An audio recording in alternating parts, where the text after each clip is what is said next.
Madam Clerk, item 13.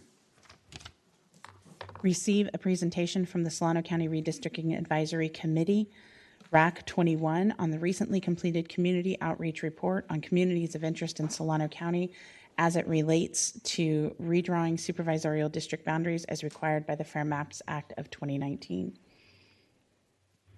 Good morning, Michelle. Good morning, Chair. That's Grace Lever's report. I'm a member of the County Administrator's Office, and I would like to introduce you to our lead consultant, redistricting partner, who is the lead for our project. I also have with us today several of your Redistricting Advisory Committee members, but specifically you have a lead from each one of your districts, and so we have Tiffany Jones, who is actually on the line, so she'll be speaking from afar. I believe she has school today. And then we have Chris Angle from District 2, Delon Jackson from District 3, Sean Smith from District 4, and then Jim McCulley from District 5. So let me just give you a quick walkthrough of how we're going to do this today. I'm going to give you a quick overview of where we're at, and then I'm going to hand it over to Chris Chaffee, who is our consultant, who will provide you some information on the outreach that we've done and also the next steps as we transition this to the next phase for the board. And then from there, we'll have your Redistricting Advisory Committee members present some of the findings that they saw during the public outreach meetings. So next slide, please. And sorry, the next one as well. Okay, so as you recall, back in March, April timeframe, you established your Redistricting Advisory Committee, and May 11th is when you appointed the majority of your members to the committee. Due to the delay in the 2020 census data, we ended up having to turn this project into a two-phase project. So it gave us the opportunity to do some of the community outreach on communities of interest, which was new to redistricting, this redistricting cycle. And so your Redistricting Advisory Committee was tasked with doing some of that outreach, and they did that in conjunction with the consultants. So we conducted 10 outreach meetings. There were 5 virtual meetings that were done on Wednesday evenings. There was one for each district. And then we transitioned into in-person meetings where we did those on Saturday mornings at 9 o'clock and one in each district. And so most of them were done at Solano County libraries. Just due to the reopening of California, there weren't that many venues available to us. So the library did let us use their venues. And then we also used the event center for District 3, and for District 5, we used the Elmira Fire Station, number 65. Next slide, please.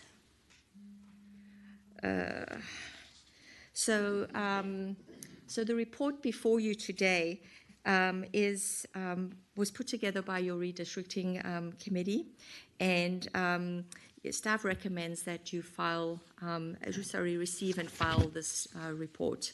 And I did also want to take a moment to thank the Redistricting Advisory Committee members for their participation in this effort. It was a long process, and they did bring great value to the process, and it was a pleasure working with all of them. Next slide, please. So with that, I'm going to turn you over to Chris Chaffee, and he can talk a little bit about the process. Good morning, everyone. Thank you for having me here. And I just wanted to echo what Michelle had said, that it was a pleasure working with the RAC. They really brought a lot of on-the-ground information and really helped move the process, and I really want to commend them for the service to the county. And I just want to introduce kind of the next steps. So we have the final census data was released by the state on the 20th of September. That's the prisoner reallocated data set. And with that data, 5,634 people were removed from the county as they were in a safe facility and redistributed to their former residency. So you can see in the chart the growth over the last decade. And with the reallocated prison population, you can see that District 4 actually had a negative growth because most of the prison population was taken out of that district, actually all of it, not most. And then you saw that in District 5, you saw the largest growth over the decade. So with the final prison population data set that we have to use under the Fair Maps Act, the current deviations of the district are beyond the 10% tool that we can use under state and federal law. Then now the total deviation is 14.2%. So the districts need to be rebalanced. And the biggest, the district that's the smallest and the largest, District 4, is the smallest now at 82,390 people. And District 5 is the largest at 95,112 people. And we want to get the ideal population for new districts is right under 90,000 people, 89,571. So we are going to need to do some shifts and changes in the current district lines to get us back to that 10% deviation. Now with that information, I just want to go through like the next steps to get there. So we'll start drawing district maps on October 14th using all the great data that the RAC has collected and any other information that comes in through Districtor, through email, through any other community of interest testimony from now through the 14th. And then we'll publish those first draft maps on the 26th so that we can start talking about them at the next board meeting, which will be a redistricting meeting on November 2nd. And at that meeting, it will be an opportunity to look at least 3 drafts that we bring forward. Ideally, those drafts will be from public submitted maps through the districtor process or hand-drawn maps. So we'll take a public map and elevate it to a draft map because it follows the community input that we've received, and it meets all the criteria under the Fair Maps Act and the Voting Rights Act. So we'll have that meeting on November 2nd to talk through the first round of maps. We'll have revisions that come out on the 17th, and we'll come back again before you on November 30th to have our final kind of map meeting. And in that meeting, the ideal is to identify one of the revised draft maps to come forward and vote on the 14th. Now to underline the importance of the 14th, the Fair Maps Act calls for supervisors throughout cities and counties to have their final maps submitted and done by December 15th. So we have to be in compliance with Fair Maps, we have to pass a final map on December 14th, excuse me. And for that to be legal, that map has to be posted and unchanged for 7 days prior to a vote. So any revisions that we want to make in that final map, we need to do on that November 17th date. So it's really important that we talk through the draft maps going forward, have as much public engagement as possible, and really get those right in that second map hearing. So I think we can go to the next slide. Some other information that we want to just underscore, that any draft map that we bring before you will be in full compliance with the Voting Rights Act, compactness, it'll be all contiguous, and it'll meet that equal population element. And what we're really looking forward to in this meeting and every meeting comes next is interaction and dialogue with the board about what they think of the draft maps, how they can be improved, and ideas to go for the next board meeting. The other thing is that all public maps will be processed and provided to the board for review. So if there's a public map that you really like, we can also elevate that through staff. Next slide, please. And then finally, because we want to make sure that all draft maps are made available to the public. They'll be published on the website, and there'll be ample abilities for the public to make comment, either through email, through changes, through using the districtor tool, or other written input.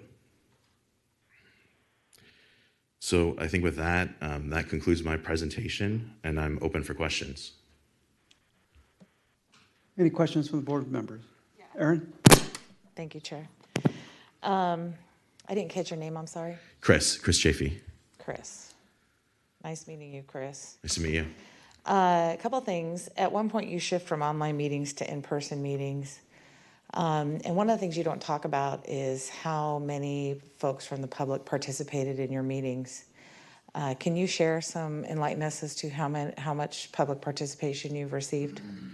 So there wasn't a lot of public participation during the virtual hearings, but I would say that there were about 5 to 6 participants in the first 3 in-person meetings, and the 4th and 5th there were, I think the 4th meeting there were around 12, and in the 5th meeting in Elmira I want to say there were 15 or 16 people. So could you document that and submit that to the board? I'd appreciate that information. Thank Sure. you. You mentioned the term rebalance. Mm-hmm. And when I think of rebalance, it's more of a shift of a line this way or a shift of a line that way. Can you define it for me? I think I use it often in the notion that we want to make sure that each of the districts are equalized. Mm-hmm. There is one school of thought that you could do a minimal change option to rebalance lines, to do slight shifts. I think the other way under the Fair Maps Act is to look at the community of interest testimony that's been received and really define public maps in that way. So, and that I think that's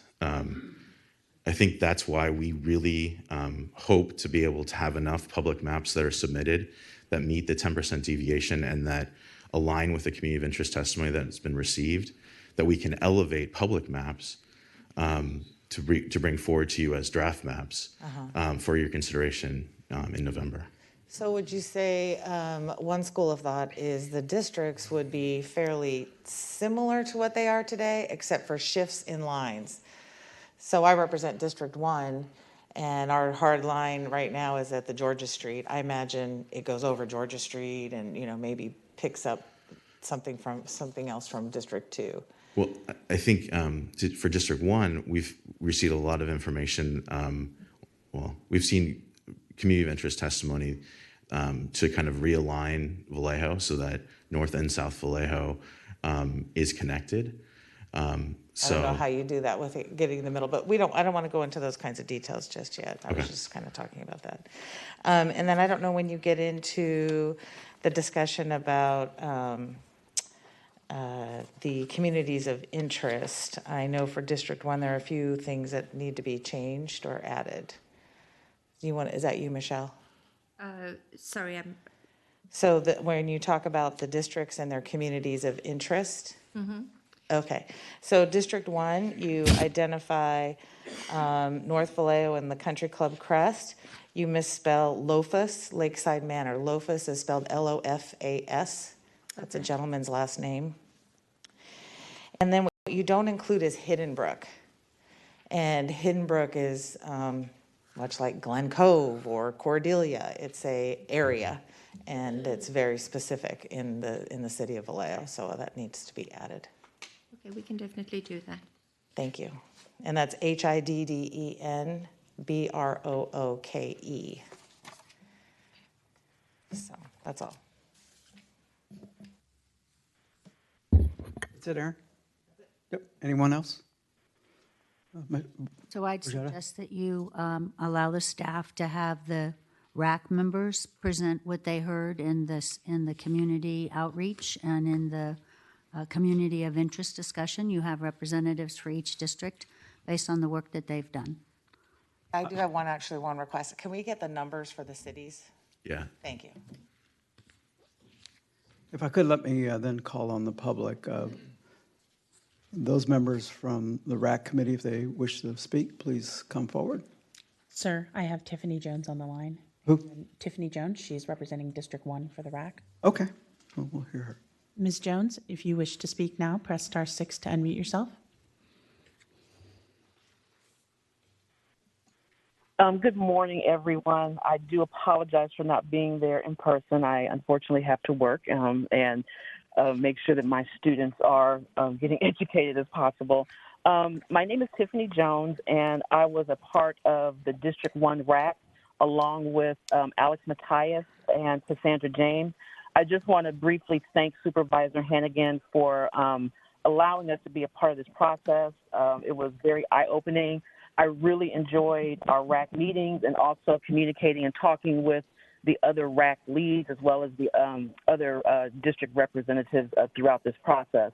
I'm just going to go ahead and give a brief summary of the information that we collected in our District 1 outreach meeting.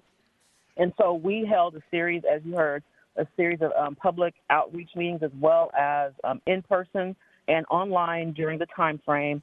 And just wanted to kind of highlight some of the community interest that came out of those particular meetings. There were maps submitted at our very first meeting that we had in District 1, and I think that was also highlighted in the report. But the communities of interest for District 1 that we were able to pull out were obviously the North Vallejo Country Club Crest area. There was a community of interest for Mare Island and the Southwest Vallejo area, the downtown Vallejo area, and then a population that we all felt and have seen in all of these district areas, which is our unhoused community.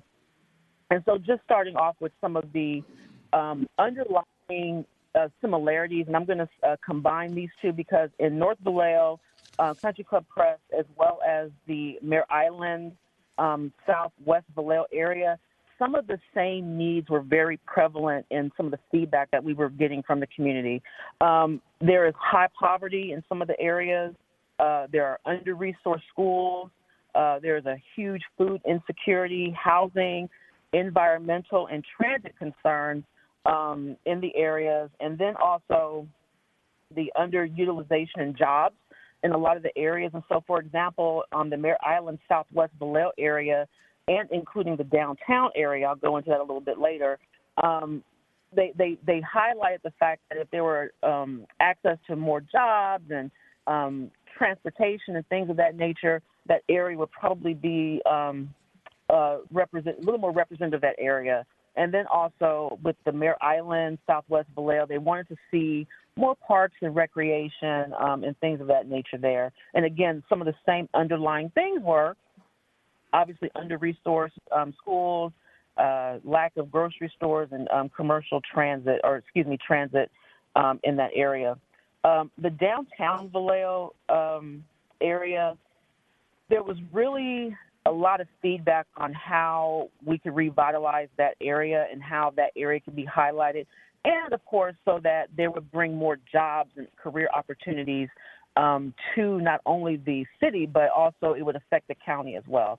And so a lot of people really wanted to see increased resourcing in that area. And then also just kind of going back to the Mare Island Southwest, you know, these areas are considered opportunity zones, and really starting the conversation about what opportunity zones could look like here in District 1 to help bring about some of the changes that the residents would like to see in that area. And then finally, we did touch on our unhoused community. We literally have unhoused community members in all parts of District 1. And, you know, there was also a note in the gaps of services and outreach to this particular community, not saying that, you know, the job is 100% done, but there are other ways that we should be looking at engaging those families, because a lot of those people are families that live within these areas that are unhoused. And so how are we utilizing the resources to better target those groups within District 1? And so a lot of the residents really wanted to see that kind of highlighted, and that is actually a community of interest for many people here in District 1. And I think that concludes the crux of it. We were able to get, like I said, the maps that were submitted, community of interest maps, and we're actually looking forward in District 1 to kind of see what draft maps look like. so that we can kind of get a better idea of what this may or may not look like based on the new census data that was released earlier in September. So that actually concludes my report. I did not want to be long and belaboring. So if you have any questions, I'll be more than happy to hang around the line to answer those for you. Thank you. Thank you. Any other callers? So Yes, does any RAC member want to speak? we were going to take them in order of the district. So District 2, because we've got it in the PowerPoint. That's right, you are military, aren't you? 1, 2, 3, Next slide, 4. please. I forget. Board. My name is Chris Engel. I was the team lead on District 2. We had people at all of the community outreach meetings for all the districts. Our district is a little more spread out than District 1. It includes Benicia, parts of Vallejo, Mare Island, comes up north to Cordelia Villages and Green Valley, snakes through lower Suisun Valley. It includes a few neighborhoods in Core Fairfield, as well as the entirety of Suisun Marsh. Some of the major points of interest include Mare Island, Benicia Arsenal, Carquinez and Benicia Bridges, which are the two major traffic arteries in from Contra Costa County, Camus Vineyards, Valero Refinery, Budweiser, and the world-famous Jelly Belly Company, among others. Next slide. So during our research, we uncovered 6 major communities of interest, COIs. The first one included Upper and Lower Green Valley, and the feedback that we got from these folks was that these regions should really be in the same district. Currently, they're split between District 2 and 3, and many of the folks there weren't really understanding as to why exactly that was the case, as they kind of felt a certain kinship with the neighborhood. The second COI was Cordelia Villages, and in fact, most of the people who identified Upper Lower Green Valley as their COI also included Cordelia Villages in this. And one of the major themes that we had from both of these was specifically that they don't feel that they are part of Core Fairfield. They don't want to be part of Fairfield if they had a reasonable alternative. This area has education services. They have an elementary, middle, and high school, as well as shopping options and restaurant options. And they don't really feel the need to go into Core Fairfield. They sort of feel like they're out there on their own. And in fact, the only geographic connection that region has with Core Fairfield is a single railroad track, which means that it's impossible to go from where we're standing today to that region by car without leaving the city limits. So those were 2 COIs we identified. Number 3 was Benicia. The feedback we got from Benicia is that they feel that they're sort of a unique culture. Their economy is dependent on the local businesses. There was some disagreement as to how far they felt the district line should go into Vallejo. Some of them thought they should go further into Vallejo, others thought less. But regardless, the theme there was that Benicia is an entire COI and should remain within a single district and should not be split. 4th COI was Lower Suisun Valley. This is a small agricultural region that's south of Interstate 80. It's to the west of Hale Ranch Road, east of Nelson Hill. In this area is located the Camus Winery, as well as the Solano County Department of Agriculture. The folks out there feel kind of semi-isolated, that they have some unique needs. Specifically, fire and flood protection are 2 of their major concerns, because they've had 2 major fire events and 1 major flooding event in the last 5 years. Further COI that we identified was Mare Island. The feedback we got from there was that they felt a little isolated from Vallejo, which they are by 2 bridges. They were looking more for help with more recreation, more transportation options, bus, and more education options. Somebody identified a charter school. And finally, the last COI that we did was that we received information on was the Highway 12 corridor through Suisun. This is a major traffic artery. It's what brings tourists to Suisun. It's what brings business to Suisun. And the individual who identified this as their COI felt that Suisun itself should remain within a single supervisorial district. And with that, I'll turn it over to DeLon Jackson to talk about the COIs in District 3. Good morning. How you doing? My name is DeLon Jackson. Just want to first off thank my committee who was with me, Mike Neal, who's in the audience right now, Deborah Rosso, who's not with us, and also I want to thank Supervisor Jim Spearing for giving us this opportunity to be able to go out and talk to the community and hear their voice. When you look at District 3, it's somewhat similar to all the other districts and what they're seeing in the community. When you look at Fairfield, that's one of the biggest areas that they talked about, is that there's a small portion of Fairfield, which is Laurel Creek, Paradise Valley, that's in District 5. But yet, a lot of them was concerned that they wanted to have their own district back in District 3, which is in the Fairfield area. So they spoke a lot about that, about moving into District 3 and out of, because they felt that the voice of Vacaville would have more precedence than they have their voice. So that was a concern of them. They also talked about the homelessness in the county services. As we know, the county services are here, right here, and this is District 3. They wanted to make sure that the homeless have that services within that one district itself. When you go to next is the Cordolia area. A big thing they talked about is open space and regional parks. One of the things about that, you can line it up with Green Valley, is that a lot of them was concerned, just like my partner just said on District 2, is they felt that it was a split of two supervisors, and they wanted to just to be one area. And the reason that they came to that conclusion is that the fact that Green Valley is more of a farming land, winery, compared to an area that is environmental, which is they feel in District 2. So they wanted to have a more concise togetherness, unified group. And so they were complaining that Green Valley become as one with only one supervisor around it. Then we went to Travis Air Force Base, which corresponds with the Fairfield area. The area that they concern is that when you look at the map, they said that Travis Air Force Base is just sitting right in the middle of District 5, just by itself, isolated. And a lot of things around that is Travis. So a lot of them felt that they wanted to be in the district that they're in, which is District 5, because of that area, instead of being isolated and by themselves. So that was another concern that it was. And the last concern was Suisun, and you just heard him say they felt isolated.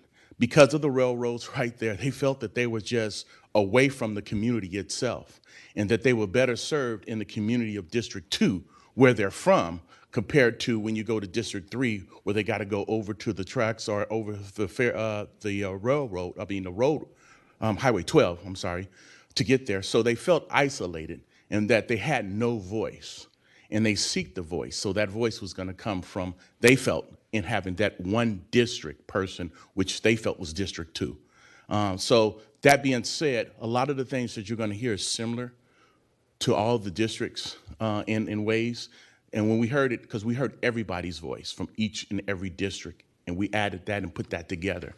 So that will be the end of my report, and I would like to give it to our next person, who would be Sean Smith.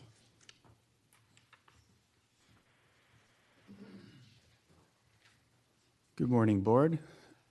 So District 4, of course, is the northernmost district in Solano County.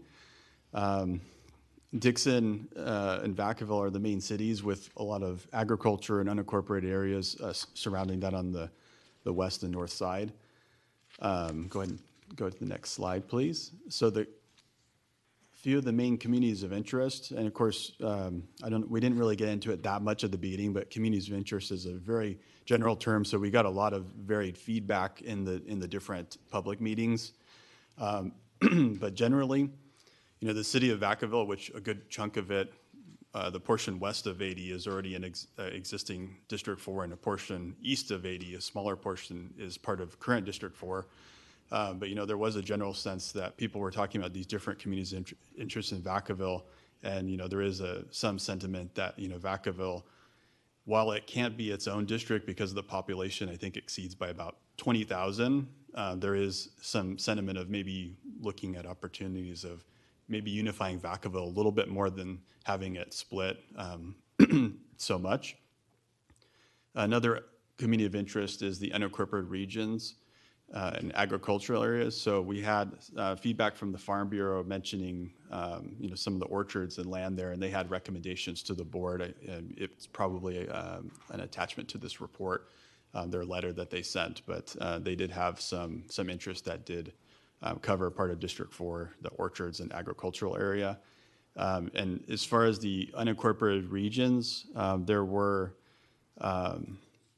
west of the city of Vacaville, I guess kind of west of Pleasant Valley Road, is some of the most high severe fire risk in the county, and that's coming from some information that the source information was from CAL FIRE, and it was reported part of Solano LAFCO, one of the municipal service reviews that were done. And so that stood out. It was this very red area west of the city of Vacaville, and it's one of the only areas in all of Solano County that has that severe of fire risk. So that was something that stuck out and wanted to make mention as far as fire response and also some water interest that a lot of the folks have wells out there and have a lot of access. Water access concerns, and so those unincorporated regions are very important to the feedback that we received for District 4. Another one, the prison population, so Solano and CMF, it's not that we got feedback from the prisoners, but it's to Chris's comment about the 5,600 prisoners that were reapportioned outside of District 4. So that is a big change that you can see on that data. And those 5,600 prisoners they were moved somewhere else. And so, that does present an opportunity to the board to kind of reassess the boundaries and consider how those are rebalanced, or, what kind of community of interest maybe help drive providing input to the board to make that decision as we go forward in the next, I guess, month and a half of time to decide these lines. And then lastly, last but not least, City of Dixon. It's relatively small, so kind of like Benicia, they have their own culture, and I think it probably wouldn't be in the best interest to split such a small city. So Dixon is also a very important interest to Solano County. And so those are the 5 kind of main communities of interest. And I'll go ahead and pass it on to Jim McCauley, the District 5 lead.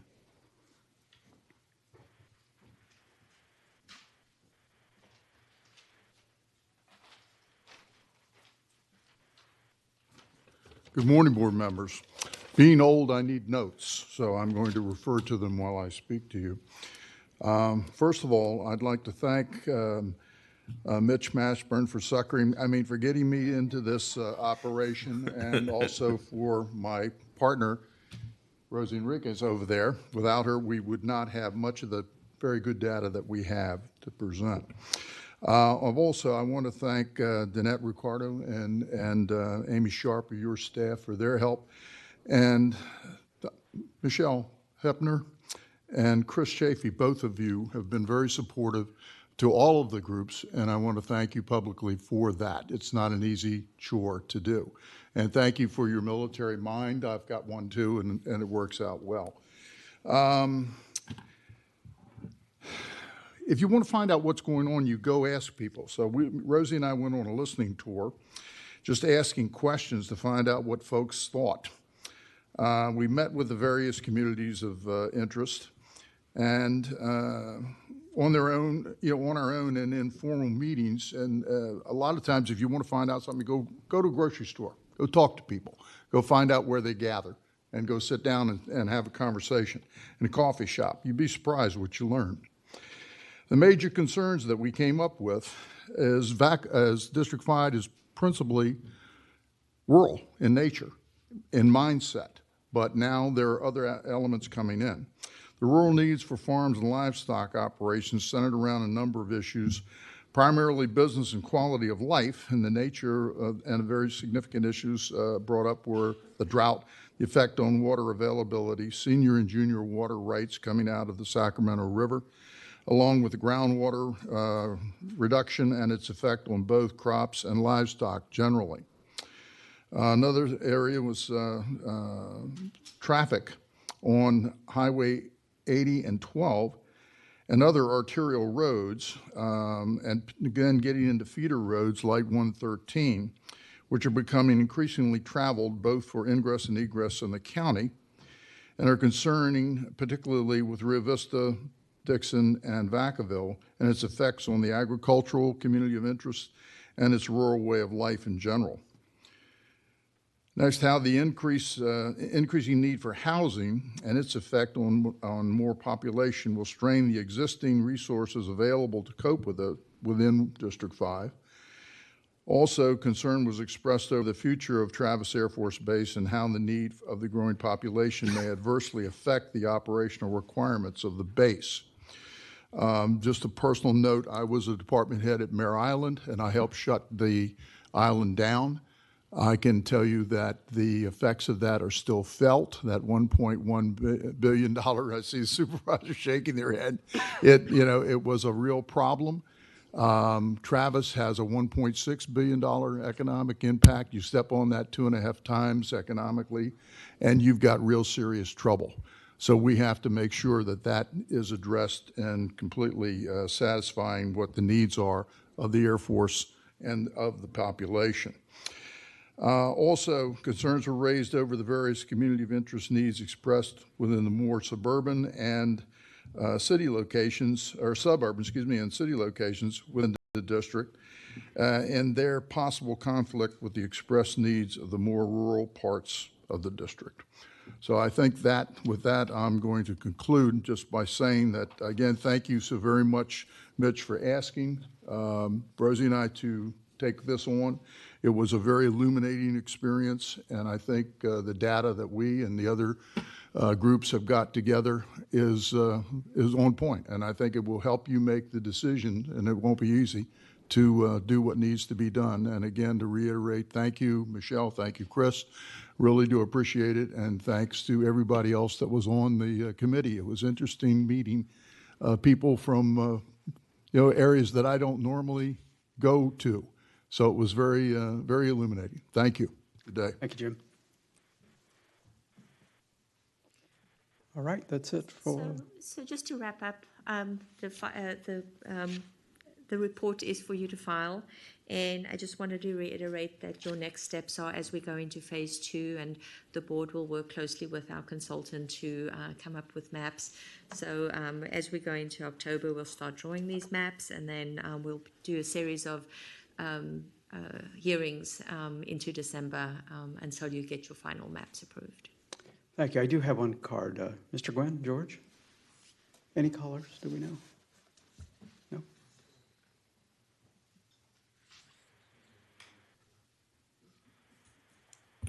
Good morning again. I really hope that Sassoon keeps districts 4 and 5. I think it's worked very well. I think both the supervisors represent Sassoon very well. I think if you do any major change and get another district in there, or just make it one, it's not going to be as good for Sassoon, and that would really be a shame. We need all the help we can get. I think the way it is now is going to maximize things for Sassoon, and if you make changes, I guess you have to do some for the number of people, population. But I would hope it would be as minor as possible, because I think the way things stand now is the best way to go. Thank you very much. Thank you, George. And any other comments from board members? Aaron? Thank you, Chair. And I want to thank all the Redistricting Advisory Committee members. What a yeoman's job you've done over the last several months in meeting throughout the county and getting doing your homework. Appreciate that. If George Gwynn did his homework, he would know that Suisun City is represented by District 3 and 5. So I just want to clarify that. I really value your efforts, and it looks to me, according to this timeline, that this may be it for the Redistricting Advisory Committee.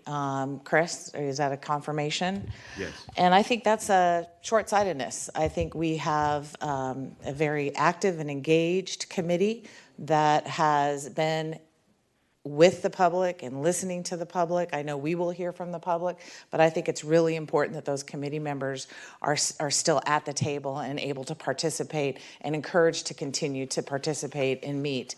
I know in hearing from my district and the committee members, they're very much interested in this process going forward. In fact, 2 members on the committee, both Tiffany Jones and Mina Loera Diaz from Vallejo, have participated in map drawing in the city of Vallejo. So they understand COIs, they understand district lines, they can, work through freeways and train tracks. Apparently that's a problem. And so I'd like to request that the committee members are invited to every one of the meetings going forward, and that they are participating and allowed to continue to participate. I know it's a lot of work, but it's for a really good cause. You've all presented great reasons as to why that work is important. And really, that's all I have to talk about at this point. But I am looking forward to seeing maps and seeing what the redrawing looks like. Thank you. So Monica, Mitch, and then Jim. So 2 things. One, I just want to recognize Stephanie Cobb, who served in District 2. Thank you, Stephanie. I owe you big time. She's like one of my BFFs. My question on slide number 5, you indicated, this is to Chris, the advisor, that what we do on December 17th basically locks everything in. Did I misunderstand that? Sorry, I think it's December 7th is our final meeting, but Right. technically you have, I was looking at the 14th, I'm sorry. You have another week. So if you want to make changes, you could. We could have a 6th board meeting on the 14th. I'm sure your staff wouldn't like to have that, but we can do that to accommodate changes that you want to make on December 7th. Just to note, though, that we'd have to make those changes the same night and post them so that they're public 7 days. Right, and that's what I thought, but when I thought you indicated November 17th. I'm just saying that, so my fault. I was listening to you, that's why I'm asking the question. Thank you. So that's okay, I didn't, yeah. So, okay, that makes much more sense in terms of the timeline. Okay, thank you. Mitch? Thank you, Mr. Chair. I just wanted to take the opportunity to publicly thank Jim and Rosie and all of the folks on the RAC who did all this work.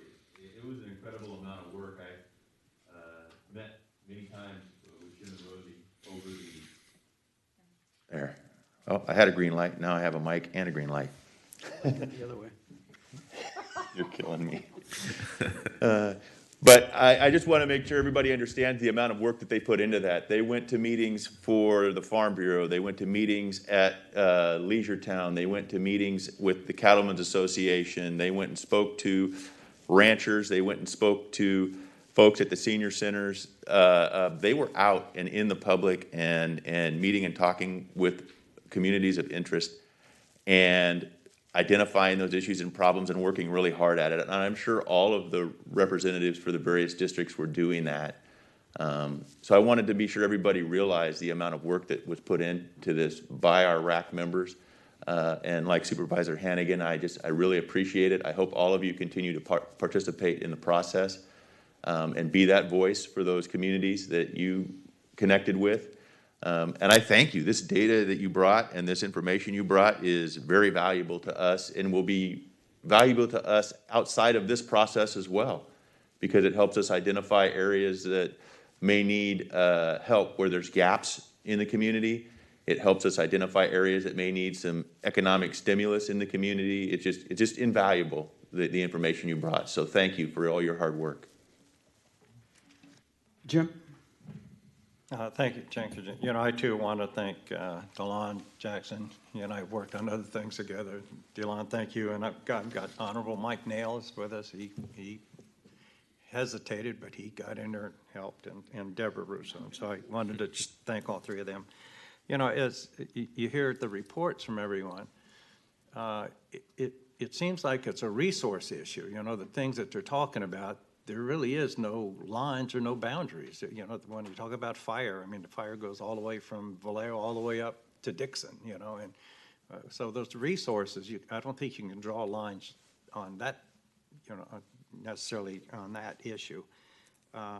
We're very fortunate in Solano County that, I think it's for the cities, so soon, how we adjust that, for the cities will be in one district. Several counties aren't able to do that. Vallejo, Vacaville, and Fairfield, I don't see any way that you can put any of those cities in one district. It's just geographically not going to be possible. But as you look at the difference between the southern part of the county and the northern part of the county, I mean, there's very distinct differences, and so I think we have to be very sensitive to that we preserve those unique characteristics of those districts. And but I think this is great work that the committee has done and really have given us a lot of stuff to work from. But I'm also glad in a way that our numbers aren't so skewed, that I think with minor adjustments, really making sure we don't split communities of interest in half. And I just think that there's a good opportunity to come up with a good boundary lines. And so thank everyone for the work that was done. Thank you, Jim. I too want to thank everyone who worked on this. It requires a great deal of time. This being the third opportunity that I've had to view the redistricting process, and every time it's just a little more refinement to it. I heard about the issues that were raised in just about every area, from everything from agriculture, the water, to schools, to traffic, to the environment, to fire, to Travis, to the prisons. I was somewhat bothered when I lost the prisons and knew that I was going to lose that. I go out there, not so much this last year because of COVID, go out and meet with the different groups within the prison themselves. Those are residents of Solano County, and they are represented by us. They live here. The prison's important to the economy, but also important to public safety. And they do matter, and I think that was wrong not to leave that population within the numbers of Solano County. But to the question about one single voice, if you look at the committee assignments that the Board of Supervisors have, it's local and it's regional. And I would say that every board member here not only represents their district, but also represents the common interest and the common good of Solano County. I don't see lines. If someone needs help, I'll refer them to their supervisor. But if I can help them, I'll say, here's what I do, here's what I can do for you, and give it to that supervisor that represents that area. So lines don't really define, as Jim said, resources. They blur. And I think being a member of the Board of Supervisors, you take a more regional approach. Very concerned about the county, whether it's an air district or air districts, whether it's water through the water agency, whether it's traffic through STA. So as a member of the Board of Supervisors, you get to see all that and you understand the issues. I want to thank the committee again for looking at those and realizing that there are lots of issues that go across lines. So trying to define a unique community is very difficult. Ag in itself is different.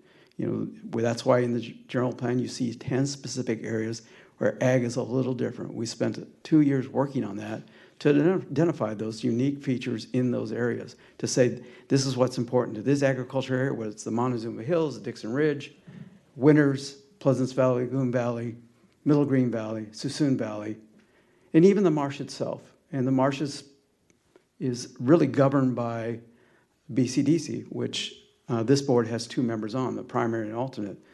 So serving on that, you get to see what's happening throughout the Bay under BCDC's jurisdiction.